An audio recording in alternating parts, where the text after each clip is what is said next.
चलिए बच्चों, क्लास 10 का भारतीय भवन का मैथ है द्विघात दो चरवाला रैखिक समीकरण, ठीक है ना। प्रश्नावली 2A का क्वेश्चन नंबर मैंने पिछले वीडियो में 2 का 1 और 2 अपलोड कर दिया है। चलिए क्वेश्चन नंबर 3 के पास चलते हैं। कहता है कि विरोधी समीकरण का युग्म a1x + b1y = c1, ठीक है। इसको हम क्या कर सकते हैं, चलिए अभी इस वीडियो में सॉल्यूशन की तरफ चलिए। क्वेश्चन नंबर 2 का तीसरा नंबर ये सवाल रहा।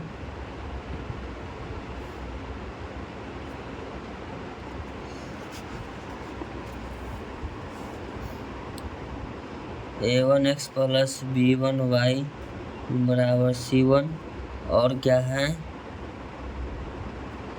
और a2x + b2y = c2 का केवल एक हल होता है। चलिए का केवल एक हल होता है।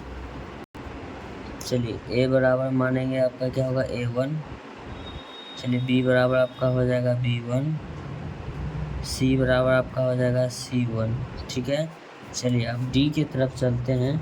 d में आपका क्या हो जाएगा a2, d बराबर क्या हो जाएगा आपका a2,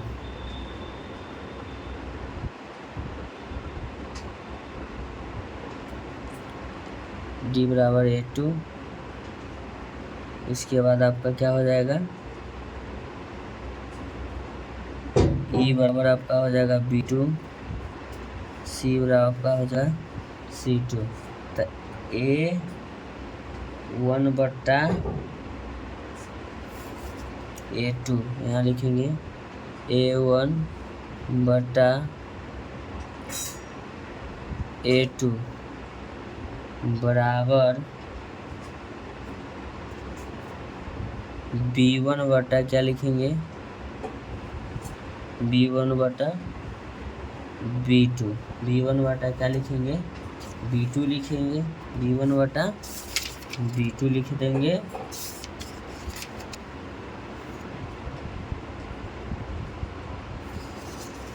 चलिए b1 बटा क्या लिख देंगे b2। अगर a1 का मान कुछ b1 का मान कुछ है तो ये दोनों बराबर नहीं है। क्या है, ये बराबर नहीं है, तो इसका एक और केवल कितना हल होगा, एक हल होगा। यही नाम क्या कहा था क्वेश्चन में, कह रहा था कि इसका जो है बच्चों केवल एक हल होता है। तो केवल एक हल होने के लिए a बटा d बराबर नोट b बटा ई। तो जब दोनों बराबरे नहीं है पहला, तो ये आगे थोड़े होगा, इसलिए मेरा ये क्या हो जाएगा सही होगा। इसका एक ही हल होगा, कोई मान रखेंगे तब, ठीक है ना। चलिए अब क्वेश्चन नंबर 2 का चौथा नंबर सवाल क्या कहता है।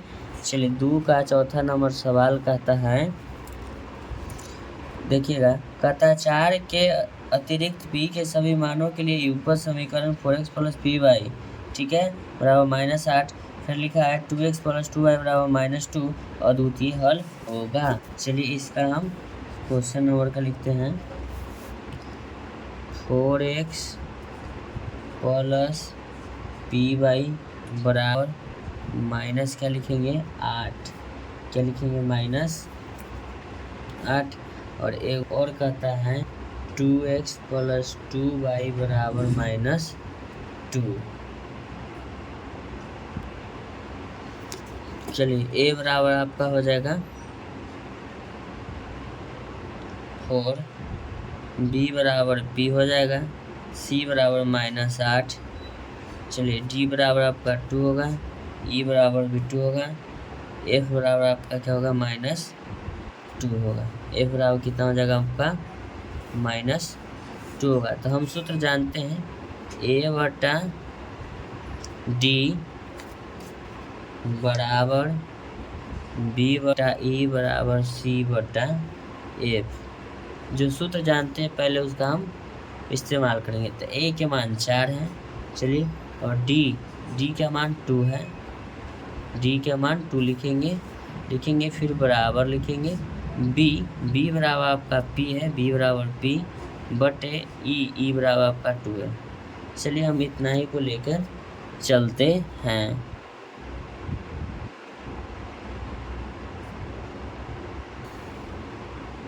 हो गया। चलिए बराबर c बटा f, माने -8 बटे कितना हो जाएगा 2।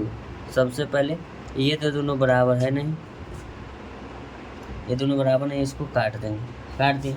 चलिए जब इसको हम काट दिए तब हम इसको क्या लिखेंगे, 4/2 बराबर में,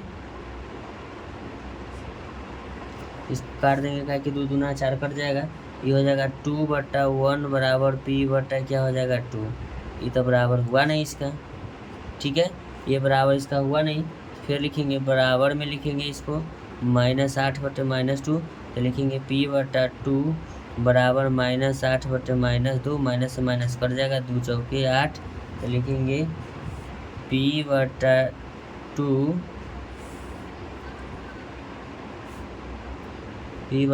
बराबर 4/1, यानी कि p का जो मान है ना 4 आपका आ रहा है ना, तो ये आपका सही हो जाएगा। p बराबर 4 ये किसी और को रिप्रेजेंट कर रहा है, ठीक है ना, ये आपका सही उत्तर है। p बराबर 4 के सही मान के लिए ये आपका सही है। थैंक यू सो मच, आपको मेरे वीडियो पर समय देने के लिए धन्यवाद।